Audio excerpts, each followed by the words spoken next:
자, 오늘 말씀드릴 거는 여러분들 아마 절에 다니시는 분들은 누구나 한 번씩 들어보셨을 것 같은 자등명 법등명 이야기를 해드릴 거예요. 부처님의 가르침 중에서 가장 널리 알려진 이야기 중에 하나라고 생각을 합니다. 그런데 대부분 이게 이제 착각 속에서 잘못 이해되고 있는 이야기예요. 그래서 유언이다 뭐 이렇게 알고 있는 분들도 굉장히 많습니다. 저게 부처님 마지막 유언 아닙니까? 뭐 이렇게, 그리고 실제로 스님들 중에서 그렇게 법문하시는 분들 많아요. 근데 택도 없는 얘기고요. 부처님 돌아가시기 3개월 전 얘기입니다.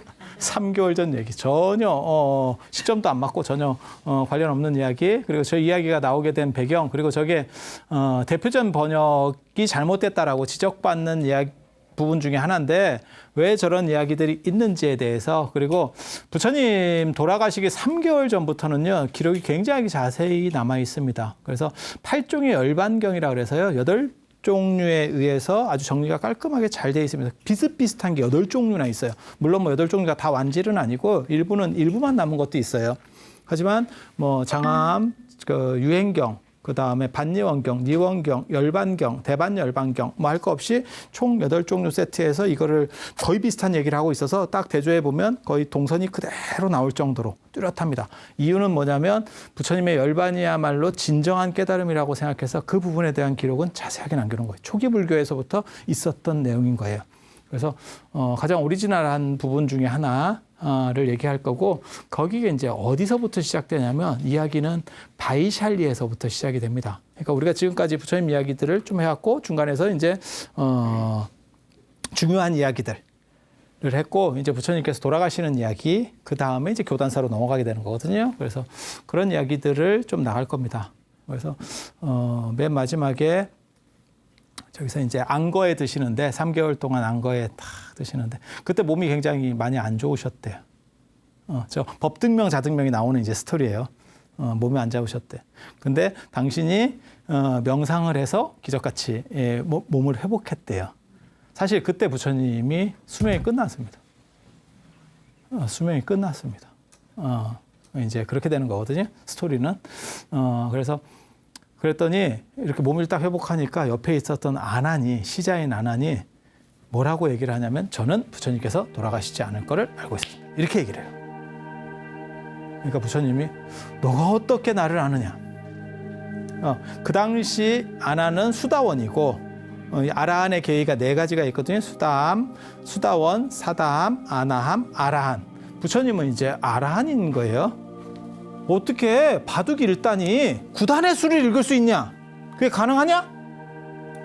라고 하면서 부처님께서 너는 어떻게 알았느냐? 이렇게 물어보세요. 너 판단 근거는 뭐였냐?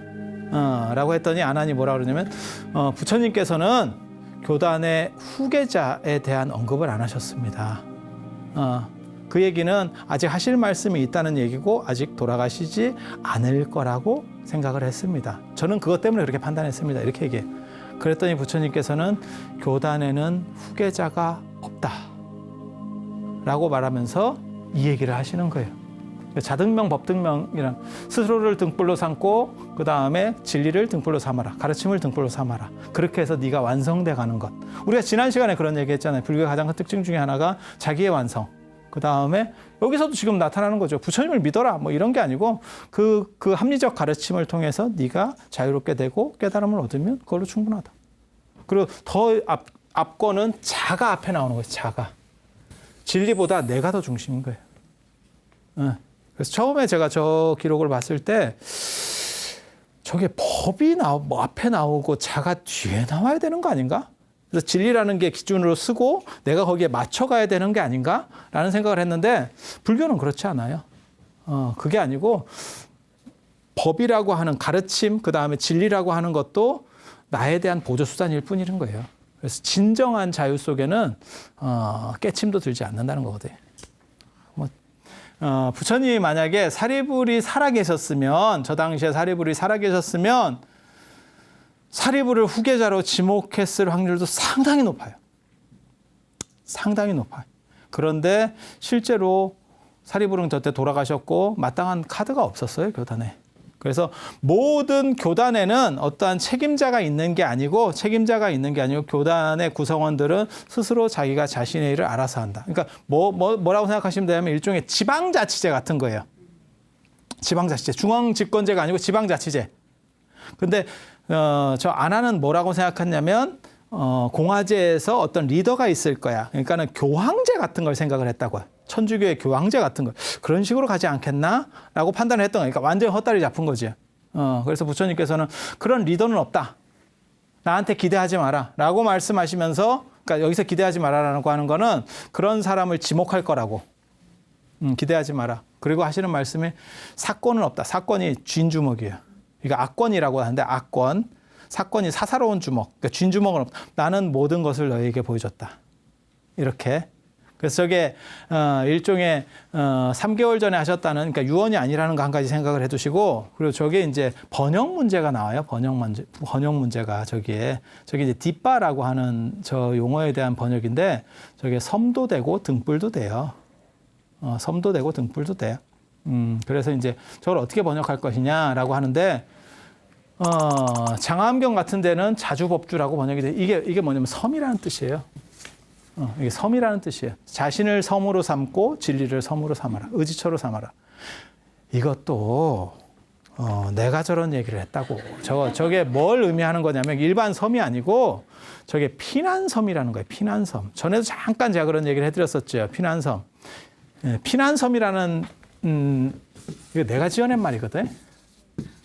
피난섬이 뭐냐면 우기 때 비가 한 3개월 오면 인도 사람들은 고지대로 이렇게 이동해 가요. 그러니까 섬이 아니에요. 정확하게 말하면 섬은 아닌데 우기 때 3개월 동안 비가 오면 섬이 되는 거예요. 고지대가. 이해가 됩니까? 그게 피난섬이에요. 그러니까 보통 때는 그냥 다 이렇게 땅이고 이렇게 언덕배기가 있는데 3개월 동안 비가 오면 사람들이 여기가 이제 마을이에요. 예를 들어서 마을. 그러면 3개월 동안 이 사람들이 여기로 도망을 가서 사는 거예요. 그러면 3개월 동안 비가 오면서 이렇게 물이 찰람찰람 차. 그러니까 여기는 물이 안 차는 거야. 고지대로 이동해 가는 거예요. 이걸 피난섬이라고 그래요. 일반 섬하고는 다르지. 그러니까 섬이 됐다가 안 됐다가 섬인 것 같기도 하고 섬이 아닌 것 같기도 하고. 그래서 저걸 용어를 붙여야겠는데 이래서 제가 붙인 말이 피난섬이에요. 저 개념이 인도에는 있어요. 그러니까 네가 이 피난섬에 의해서 그때 생명을 이어가듯이 이거를 스스로하고 진리를 그렇게 중요하게 여겨서 의지해서 가면 너는 반드시 깨달음을 얻을 수 있다. 이렇게 얘기하신 게 원형이에요. 그런데 저게 중국으로 넘어오면 중국 사람한테는 지금 우리는 저 같은 경우는 여러분들한테 저런 개념을 얘기해도 여러분이 알아듣죠. 근데 예전에 중국 사람이나 우리 조상들이 저런 얘기를 하면 세상에 3개월 동안 비가 오는 데가 어딨냐? 이제 이런 식으로 얘기를 하는 거예요. 뭐 알지를 못하는 시절이니까. 그럼 저건 설명을 해줄 수가 없는 거예요. 그래서 등불 얘기로다가 바꿔버리는 거예요. 저걸 등불 얘기로 바꾸는 거예요. 그러니까 원래 여기에 등불이라는 뜻도 이 두 가지 뜻이 다 있어. 등이라는 뜻도 있고 섬이라는 뜻도 있는데 인도 사람들이 주로 쓰는 건 이거예요. 섬이라는 뜻이에요. 그리고 인도 사람들은 저 개념이 팍 들어오는 거예요. 저렇게 얘기해도 훅 들어오는 거예요. 저거는 생존에 있어서 아주 중요하지. 이렇게. 그러니까 저런 비유를 들었을 때 마치 생명처럼 그것에 의지해서 네가 갈 수 있도록 해라. 라고 얘기하는 건데 중국 사람한테 저 얘기를 하려니까 깝깝한 거지. 말이 길어. 저 섬 이러면 무슨 얘기냐 하면 섬? 이게 뭐예요? 이제 이렇게 가는 거죠. 그래서 저거를 어떻게 처리할 방법이 없어요. 처리할 방법이 없어. 그러다 보니까 저걸 등불로, 등으로다가 번역을 하는 거예요. 예전에 조족등 이런 거 아세요? 조족등? 밤길을 갈 때 쓰는 거. 이렇게 하면 앞에 이렇게 농구공 같이 생겨가지고 이렇게 불을 이렇게 지펴주는 거예요. 이렇게. 그러면 사람이 밤길을 가면 다 어둡잖아요. 가로등이라는 개념이 없잖아요. 여러분 어렸을 때만 해도 가로등이라는 개념 없잖아요. 그러면 그것에 의지해서 사람이 가는 거예요. 그래서 이거 잘못하면 길을 잘못해서 또 이렇게 떨어질 수도 있고 예전에는 좀 위험한 요소들이 많으니까 그래서 그 등불에 의지해서 가는 것처럼 그렇게 가라 라고 해서 이때 등불로 번역하는 거예요. 그래서 이걸 뭐라고 얘기하냐면 번역이 잘못됐다라고 지적하는 분도 있어요. 저건 번역 잘못이다. 근데 우리 같은 사람은 뭐라고 얘기하는 거냐면 일부러 번역 저렇게 했을 거다. 왜? 비유를 들어줬는데 못 알아듣는데 이 사람들이 못 알아들으면 비슷한 걸 끌어들여서 알아듣도록 해주는 게 번역자의 역할이거든요. 그러니까 두 가지 번역이 있는 거예요. 하나는 직역해서 주는 거. 오렌지. 그럼 오렌지 하면 못 알아들어. 그러면 일부러 귤이라고 번역하는 거예요. 그러니까 오렌지를 오렌지라고 번역하면 이 사람 머릿속에는 이게 전혀 떠오르는 게 없어. 그러니까 이제 문제가 되는 거거든요. 그러니까 이제 이 사람이 알아듣게 하기 위해서 오렌지를 귤로 번역하는 거예요. 그러면 오렌지가 귤은 아니지만 그래도 알아듣는데 큰 문제는 없죠. 그래서 그렇게 치환할 것이냐, 안 그러면 그냥 오렌지는 오렌지다 이렇게 번역하는 것이 맞느냐에 대한 논점이 저기서 벌어지는 거예요. 그래서 부처님께서 저 자등명 법등명 얘기를 하시고 자주법주의 얘기를 하시고 교단의 리더는 없다. 교단의 통솔권자는 없다. 이게 굉장히 중요한 얘기입니다. 이게 나중에 부파불교, 그러니까 인도에서 많은 불교가 이렇게 여러 파들로 나뉠 수 있는 이유 중에 하나예요. 그러니까 교황이 없는 거예요. 교황은 없다. 전체 통솔자는 없다. 그리고 부처님께서 뭐라고 말씀하시냐면 나도 내가 이 전체를 이끌어 간다라고 생각한 적이 없다. 나는 너네들이 필요하다고 할 때 내가 역할들을 좀 해준 거지 군림하려고 한 적 한 번도 없다. 이렇게 말씀을 하세요. 그래서 주인주목은 다 펴졌다. 세상에 감추어진 것은 없다. 나에게 비밀은 없다. 이렇게 얘기하세요. 그리고 나서 바이샬리를 이제 떠나는 거지. 그래서 그게 마지막 여로, 부처님의 마지막 여로. 그래서 그때 보면 뭐라고 얘기하냐면 부처님이 이렇게 탁 떠나면서 마지막으로 바이샬리 이렇게 탁 돌아갔대. 그때 비유도 멋있어요. 마치 코끼리 왕이, 큰 코끼리가 고개를 돌리듯이 이렇게 탁. 그러면서 부처님 뭐라고 아난한테 막 얘기를 하시냐면 이게 좀 감동적입니다. 내가 바이샬리를 보는 것이 이제 마지막이다. 그리고 맞다. 그 얘기를 해드려야 되는데 내가 3개월 뒤에 열반하겠다. 그 얘기도 해요. 그래서 제자들을 모아라. 제자들을 모아라. 이렇게 해서 이게 약간 오역의 문제가 존재한다는 거를 기본적으로 알아두시고, 하지만 저것은 오역으로 볼 거냐, 안 그러면 더 어떻게 보면 전달을 위한 번역으로 볼 것이냐에 대한 논점이 있다는 거 한 가지 정도 생각을 하시고, 그 다음에 또 그 다음으로 얘기해야 될 게 이제 계속 조그만 도시들로 가세요. 조그만 도시들을 이렇게 쭉 가시면서 쿠시나가라까지 이렇게 가시거든요. 거기 가다 보면 죽은 왕자의 사원 뭐 이런 것도 있어요. 마지막으로 부처님께서 들리셨던 뭐 사원 뭐 이런 것들도 있고, 거기에 이제 마지막으로 춘다라고 하는 분의 공양을 드시죠. 춘다 들어보셨어요? 대장장이 춘다. 대장장이 춘다. 지금 대장장이하고 약간 다릅니다. 우리도 조선시대 때 대장장이가 뭐 했냐면 대장간만 하는 게 아니고 그냥 물건만 만드는 게 아니고 파는 것까지 같이 해요. 그러니까 디자인도 하고 만들고 팔고, 그 다음에 이 사람은 좀 크게 일을 했다는 거예요. 크게 일을 했다는 거예요. 그래서 뭐가 있냐면 금은방까지 같이 했대. 그러니까 대장장이가 좀 큰 대장장이야. 그래서 농기구부터 금은방, 귀금속까지 올로. 이 정도 규모를 했으면 자기가 직접 망치지는 않았을 거예요. 그래서 그 양반이 부처님에게 이제 공양청을 하는 거죠. 그래서 부처님한테 이제 음식 공양을 그 부처님이 이렇게 같이 다니는 현전 대중들, 현전승가라고 합니다. 현전승가의 대장들과 같이 저희 집에 오셔서 공양을 하시죠. 그때 이제 그 문제의 음식이 나옵니다. 이게 스카라마따바라고.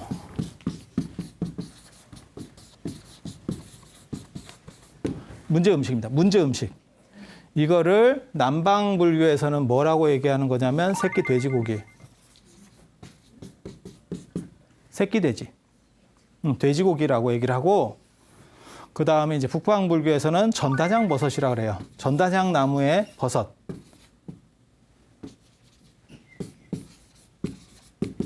우리 이제 나무 같은 데서 이렇게 버섯 이렇게 키우잖아요. 예.